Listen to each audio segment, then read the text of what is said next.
하나님 말씀을 봉독하겠습니다. 하나님 말씀은 시편 119편 97절부터 112절까지입니다. 119편 97절부터 112절까지입니다. 제가 받들어 읽겠습니다. 내가 주의 법을 어찌 그리 사랑하는지요. 내가 그것을 종일 묵상하나이다. 주의 계명이 항상 나와 함께하므로 그것이 나로 원수보다 지롭게 하나이다. 내가 주의 증거를 묵상함으로 나의 명철함이 나의 모든 스승보다 승하며 주의 법도를 지킴으로 나의 명철함이 노인보다 승하니이다. 내가 주의 말씀을 지키려고 발을 금하여 모든 악한 길로 가지 아니하였사오며 주께서 나를 가르치셨으므로 내가 주의 규례에서 떠나지 아니하였나이다. 주의 말씀에 마치 내게 어찌 그리 단지요 내 입에 꿀보다 더하니이다. 주의 법도로 인하여 내가 명철게 되었으므로 모든 거짓 행위를 미워하나이다. 주의 말씀은 내 발의 등이요 내 길의 빛이니이다. 주의 의로운 규례를 지키기로 맹세하고 굳게 정하였나이다. 나의 고난이 막심하오니 여호와여 주의 말씀대로 나를 소성케 하소서.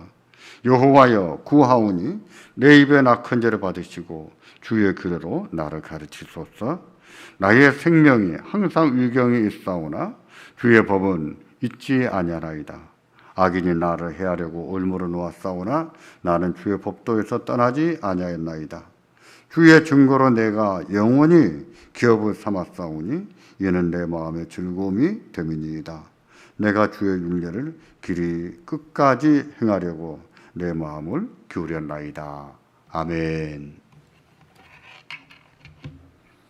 요즘에는 암기를 중요하게 생각하지 않는 경향이 있습니다.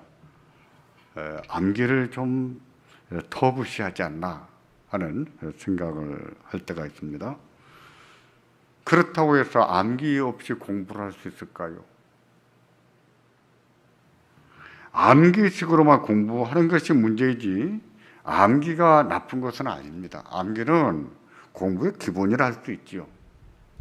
공부하는데 어떻게 암기를 안 하고 하겠습니까? 암송도 마찬가지입니다. 암송은 하나님 말씀을 배우고 깨닫는 중요한 방식 중에 하나였습니다. 암송은 묵상의 기본이었거든요. 성경시대의 성도들에게 암송은 기본이었습니다. 암송이 없이 묵상할 수가 없었거든요. 그러므로 우리가 모바일 시대를 살고 있고 언제든지 스마트폰을 들고 있으면서 성경을 열어볼 수 있다고 해도 그것은 우리가 마음판에 새긴 것과는 다른 것이죠. 암송이 하나님 말씀 우리 마음판에 새긴 것이거든요. 어떻게 모바일에 성경을 들고 다닌다고 해서 그것을 마음판에 새겼다라고 말할 수 있겠습니까? 우리가 모바일 시대를 산다고 해서 암송을 중요하게 여기지 않으면 안 됩니다. 중요하게 여겨야 돼요. 암송에 힘써야 됩니다. 사색도 마찬가지입니다. 묵상에는 암송과 사색이 있습니다. 사색 없는 묵상은 없습니다. 사색을 통해서 하나님 말씀을 깨닫고 또 힘을 얻습니다. 그러므로 다시 성경 암송하기를 힘써야 돼요. 많은 것을 암송하지 못해도 성경을 읽다가 중요한 구절, 또 암송하고 싶은 구절, 또 깨달은 구절, 그것이 있다면 암송하시고 또 기도할 때 그 말씀을 한번 읊조리면서 그 말씀을 사색하며 기도한다면 분명히 기도에 또 경건에 유익할 거예요. 그렇지 않으면, 그걸 하지 않으면 우리는 기도가 늘 뭐 해달라고 하는, 나한테 필요한 것을 채워달라고 하는 기도밖에 하지 않게 되거든요. 하지만 성경의 인물들을 보세요. 내 필요한 것을 채워달라는 기도는 얼마나 되는지, 그런 기도는 많지가 않습니다. 대부분이 주의 말씀을 가지고 기도하죠. 묵상에는 많은 은혜가 있습니다. 하나님 말씀을 깨닫는 은혜가 있다는 것은 충분히 말씀드린 줄로 압니다. 죄의 유혹을 이기는 은혜가 있다는 것도 말씀드렸습니다. 뿐만 아니라 묵상에는 아픔과 슬픔이 이기는 은혜도 있습니다. 그 밖에도 묵상에는 많은 은혜가 있어요. 오늘은 119편에서 말하는 묵상 은혜 가운데 두 가지를 선고하겠습니다. 먼저 119편을 볼 때 빼어놓을 수 없는 은혜로서 소성이라고 하는 은혜가 있습니다. 119편 107절을 보겠습니다. 나의 고난이 막심하오니 여호와여 주의 말씀대로 나를 소성케 하소서. 나의 고난이 막심하오니 여호와여 주의 말씀대로, 하나님 말씀대로 나를 소성시켜 주십시오 라고 간청했습니다. 소성이라고 하는 말, 이 말은 요즘 말로 쓰면 소생이에요. 소생. 죽을 목숨을 살려내는 것을 말합니다. 죽음의 문턱에서 숨이 넘어가려고 하는데 그대로 죽지 않게 하고 그대로 망하지 않게 하고 다시 살려내는 것을 소성이다, 소생이다. 나를 소성케 하소서라는 간청은 이대로 가면 망할 수밖에 없는데 망하지 않고 다시 일어서게 해주십시오 라는 간청입니다. 시인은 고난이 막심했거든요. 그의 말대로 고난이 막심했어요. 절박했다라고 말할 수 있겠죠. 이처럼 절박하지만 그렇다고 해서 그대로 죽지 않도록, 그대로 망하지 않도록 저를 다시 살려주십시오 라고 간청한 겁니다. 예전에 우리 어른들의 기도하는 것을 보면 하나님 한 번만 살려주십시오, 이번 한 번만 살려주십시오 라고 기도했던 것이 기억이 납니다. 그렇게 간구한 것과 같아요. 하나님 저를 한 번만 살려주세요. 시인이 그렇게 간구한 것을 같습니다. 주의 말씀대로 나를 소성케 하소서라고 있는데 주의 말씀대로, 이 말은 하나님 말씀에는 소성케 하는 은혜가 있다는 것을 전제합니다. 하나님 말씀은 소생하게 하는 은혜가 있다는 거예요. 그렇습니다. 하나님 말씀에는 소생케 하는 은혜가 있어요. 그래서 시인은 그걸 기억합니다. 하나님 말씀으로 소생케 하는 힘이 있다는 것, 은혜가 있다는 것을 기억하고 그 말씀대로 살려주시라고. 하나님 말씀하지 않았습니까? 그 말씀대로 저를 살려주시라고 간청한 겁니다. 그렇다고 해서 하나님 말씀이 문자적으로 어떤 신통력이 있다는 뜻은 아닙니다. 하나님께서 성경 말씀을 통해서 역사하시고 은혜를 주시고 방편으로 사용하시는 것이지 성경책 그 자체가 또는 성경의 글자 자체가 어떤 신통력이 있는 것은 아니에요. 우리가 구분해야 됩니다. 그걸 구분짓지 못하면 종이우상에 빠질 수가 있어요. 하나님께서는 성경 말씀을 통해서 역사하시고 은혜를 주시지 성경 글자 자체가 신통력이 있었던 것은 아니에요. 이 땅에 병에 나면, 병에 들거나 입원하게 되면 성경을 머리맡에 갖다 두는 교인들을 볼 수가 있습니다. 늘 성경을 읽는 분이라면, 아니면 그동안 읽지 않았을지라도 오늘부터는 성경을 읽어야겠다 하는 마음으로 갖다 놨다면 괜찮아요. 근데 읽지도 않습니다. 근데 성경을 옆에 머리맡에 갖다 두면 괜히 마음이 편안하다든지 빨리 나을 것만 같다든지 이렇게 생각하는 것은 좀 미신적인 생각이지요. 병 낫기를 간절히 사모하는 마음은 알지만 그렇다고 해서 읽지도 않으면서 그 말씀대로 이루어질 것을 믿지도 않으면서 성경책만 갖다 놓으면 마음에 위안이 되는 것 같고 또 병이 더 나을 것만 같다라고 생각하는 것은 미신이죠. 하나님께서는 하나님 말씀을 통해서 일하십니다. 죄인을 부르실 때도 말씀을 통해서 부르시고 거듭나게 하실 때도 말씀을 통해서 거듭나게 하십니다. 죄를 회개하게 할 때도 그렇고 믿음을 주실 때도 말씀을 통해서 하십니다. 성령 하나님께서 말씀을 깨닫게 하시고 말씀으로 감화시키시고 믿음이 싹트게 하시거든요. 자라게 하시거든요. 하나님께서는 말씀을 통해서 일하십니다. 그래서 119편의 시인은 소성케 해주라고 기도할 때도 하나님 말씀대로 하나님은 그렇게 말씀하지 않았습니까? 그 말씀대로 소성케 해주십시오라고 간청했어요. 그렇게 하기를 8번이나 합니다. 8번. 119편을 보다 보면은 자꾸 많이 반복하는 단어들이 몇 가지 나와요. 묵상이라는 단어도 그렇고, 가르쳐 주시라는 단어도 그렇고, 또 소성케 해달라는 단어도 그렇습니다. 그만큼 지혜는 어려운 처지에 있었다고 말할 수가 있겠지요. 동시에 지혜는 하나님 말씀에는 소성케 하는 힘이 있다는 것을 확신했다는 것도 말하고 있는 것이죠. 하나님께서는 하나님 말씀을 통해서 그 말씀대로 역사하시거든요. 그걸 알아야 됩니다. 알고 기억하고 기도할 때 하나님 그 말씀대로 기도 이루어지기를 원합니다. 역사하시기를 원합니다. 라고 기도할 수 있어야 되겠죠.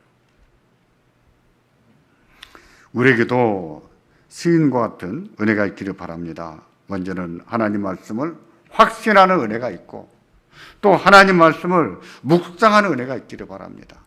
암송해서 읊조리기도 하고 그 말씀을 사색하기도 하고, 그래서 하나님이 묵상할 때 우리를 소생케 하시는 은혜가 있기를 주의 이름으로 축원합니다. 시편에는 소생으로 번역하는 또 다른 중요한 단어가 있습니다.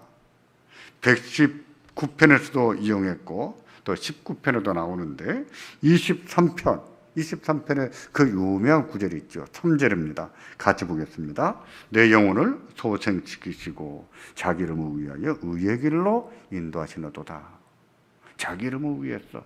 이 말은 하나님께서 명예를 걸고 하나님의 이름을 걸고 의의 길로 인도하신다라는 뜻이거든요.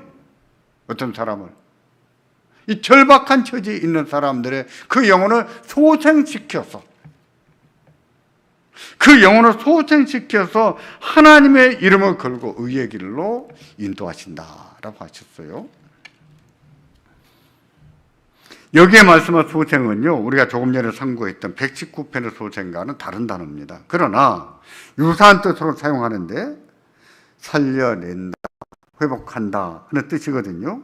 하나님께서는 우리의 목자가 되셔서 죽을 영혼을 살려내시거든요. 죽을 영혼을 살려내는 겁니다. 뒤집힌 양이란 말이 있습니다. 뒤집힌 양. 우리는 그 양을 키우는 나라가 아니다 보니까 이런 용어가 아주 생소합니다만은 양을 키우는 나라에서는 뒤집힌 양이라는 말이 익숙한 말입니다. 뒤집힌 양이라고 하는 것은 양이 풀을 뜯고 물을 마신 다음에 옆으로 누워서 쉽니다. 그렇게 쉬다가 몸을 뒤척일 수 있지 않겠어요? 뒤척이다가 떼구로 굴러서 웅덩이에 빠져버리는 수가 있답니다. 약간 움푹 패인 자리에. 움푹 패인 자리에 떼구로 굴러버리면 양이 뒤집혀요. 그걸 보고 뒤집힌 양이라고 한답니다. 뒤집힌 양은 대개 스스로 일어나지를 못한다네요. 뒤집힌 양을 뒤집힌 채로 한동안 가만두면 배에 가스가 차고 그래서 호흡을 못하게 되고 죽는답니다. 뒤집힌 양은 항상 목동들이 예의주시했다가 빨리 뒤집혔을 때는 빨리 찾아내서 그를 마사지해서 살려낸다고 하네요. 그렇게 한동안 마사지하면은 양이 한숨을 슉 쉬면서 일어나서 막 뛰어간답니다. 우리는 그러면서 구경한 적이 없죠. 본 적이 없죠. 책에 보면 그런 얘기가 나옵니다. 이때 쓰는 말, 뒤집힌 양이 온몸이 마비가 되어 있는데 그 몸을 큰 마사지해서 이제 숨이 쉬지고 온몸이 풀리면은 이 양이 숨을 한 번 쉬고 뛰어가는데 이게 소생된 거거든요. 23편 시인은 그것을 연상해서 하나님도 우리들을 소생시킨다고 생각했어요. 하나님은 우리의 영혼을 소생시키신다고 말했습니다. 그렇습니다. 하나님은 우리의 상한 영혼을 소생시키시죠. 회복을 지키시죠. 다시 살려내십니다. 죽을 영혼을 살려내시고 절망 중에 있는 영혼들을 회복을 지키세요. 그런 은혜를 무엇을 통해서 주신다고 했습니까? 묵상을 통해서. 묵상을 통해서. 119편의 시인은 그런 사실을 기억하고 주의 말씀대로 소생 지켜주십시오 라고 간청한 거예요. 여호와의 말씀에는 소생하는 은혜가 있습니다. 믿으셔야 돼요. 말씀을 묵상할 때 소생하시는 은혜를 주시는데요, 우리가 묵상하는 것이 얼마나 중요한가를 알 수 있잖아요. 묵상하는 것은 이렇게도 중요합니다. 하나님 말씀을 암송하고 기도할 때 그 말씀을 읊조리면서 그 말씀으로 기도하는 것이지요. 그 말씀을 사색하면서 기도하는 겁니다. 하나님께서는 그 말씀을 암송하고 사색할 때 그 묵상을 통해서 은혜를 주시거든요. 묵상이 은혜입니다. 그 중에 하나가 무엇이라고요? 소생케 하시는 은혜입니다. 소생케 하시는 은혜. 어젯밤에도 말씀드리지 않았습니까? 고난을 당해보십시오. 하나님밖에 없습니다. 도울 사람이 많이 있다고 해도 사람 돕는 것도요, 한계가 있는 거예요. 정말 우리가 믿고 의지할 분이 하나님밖에 없고 하나님 말씀밖에 없습니다. 묵상에는 소생하는 은혜가 있다고 했는데 묵상에는 지혜롭게 하는 은혜도 있습니다. 지혜자가 되게 하는 은혜. 119편의 시인은 여호와의 율례를 묵상하는 것을 좋아한다고 했습니다. 119편에서 묵상이라는 말을 8번이나 사용했는데 여호와의 율례를 좋아하고 사랑해서 야경이 깊기 전에 묵상했다고 했습니다. 종일 묵상한다고 했습니다. 원수들이 조롱하고 멸시의 말을 할 때에도 여호와의 율례를 묵상한다고 했습니다. 그렇게 묵상하기를 좋아하고 묵상을 하다 보니까 하나 알게 됐어요. 뭐냐면 자신이 지혜자가 됐다는 것을 알게 된 거예요. 잘 몰랐습니다. 그동안에는 잘 몰랐는데 하나님 말씀을 묵상하다 보니 어느 날 자기가 지혜자가 되어 있더라는 거예요. 그걸 알게 된 겁니다. 이것도 묵상의 은혜입니다. 묵상을 통해서 지혜를 배우는 것이고 묵상을 통해서 지혜자가 되는 거예요. 119편 98절을 보시겠습니까? 주의 계명이 항상 나와 함께하므로 그것이 나로 원수보다 지혜롭게 하나이다. 주의 계명이 항상 나와 함께하므로 그것이 나로 원수보다 지혜롭게 하나이다. 하나님의 계명이 항상 나와 함께합니다. 어떻게 함께하겠습니까? 성경책을 가지고 있었던 것이 아니에요. 어떻게 함께하겠습니까? 그 말씀을 암송하고 있고 그 말씀을 묵상하고 사색함으로 하나님 말씀이 항상 나와 함께한다라고 말하는 것입니다. 그렇게 하다 보니 그것이 나로 원수보다 지혜롭게 합니다라고 했어요. 자기보다 더 지혜롭게 행동하려고 애쓰는 사람이 있다면 대개 누굴까요? 원수가 아닐까요? 그렇습니다. 원수는 자기와 원수 관계에 있는 사람을 죽이기 위해서 더 지혜롭게 행동하기 위해서. 그러나 하나님의 계명이 나로 하여금 내 원수보다 더 지혜롭게 한다고 했습니다. 하나님의 말씀이 원수의 지혜를 이긴다는 뜻이지요. 하나님 말씀이 원수의 지혜보다 더 지혜롭다는 뜻이지요. 하나님 말씀이 나로 그렇게까지나 지혜롭게 만드셨다는 거예요. 그런 의미에서 하나님의 계명이 항상 함께 있는 것이 얼마나 중요합니까? 어떻게 함께 했다고요? 어떻게 항상 함께 했다고요? 하나님 말씀을 암송하고 그 말씀을 묵상, 읊조리는 가운데, 그 말씀을 사색하는 가운데 항상 하나님 말씀이 함께 했다고 말하는 거예요. 묵상이 이렇게도 중요합니다. 성도를 지혜롭게 합니다. 원수보다 지혜롭게 해요. 원수는 이기게 해요. 119편 99절과 100절을 보겠습니다. 보다 긍정적인 면에서 말씀하고 있습니다. 같이 보겠습니다. 내가 주의 증거를 묵상함으로 나의 명철함이 나의 모든 스승보다 승하며 주의 법도를 지킴으로 나의 명철함이 노인보다 승하니이다. 97절부터 100절에는요, 98절이죠. 98절, 99절, 100절 이 세 절에는요, 지혜를 대표하는 세 부류의 사람을 언급한 겁니다. 누구죠? 한 부류는 앞에 소개한 원수입니다. 또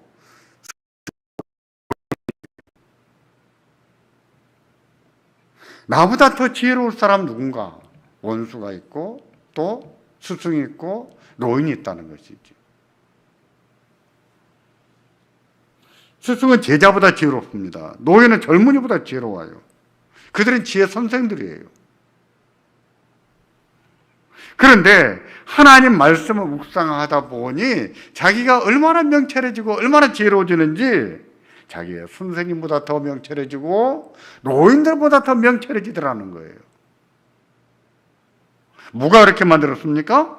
하나님 말씀이. 하나님 말씀 묵상할 때 스승보다도 노인보다도 저 명철해지고 지혜로워지더라는 것이지요. 이것도 묵상의 은혜예요. 성도를 지혜롭게 하는 것.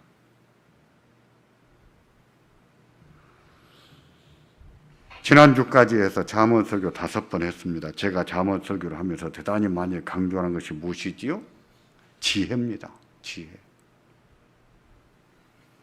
사람이 인생을 잘 살려면 가장 중요한 것은 지혜라고 했습니다. 따라서 119편의 지혜는 자기가 명철해졌다, 지혜롭다. 그렇게 말씀하고 있는데 말씀을 통해서 말입니다.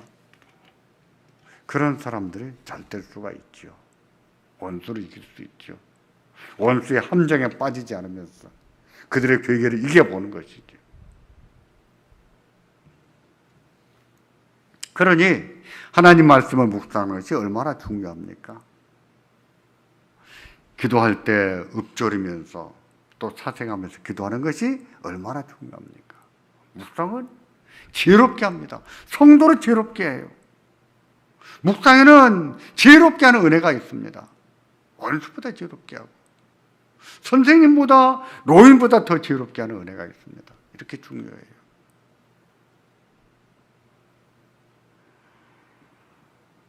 어느새 우리가 암송하는 습관을 잃어버린 것은 아닌지 모르겠습니다.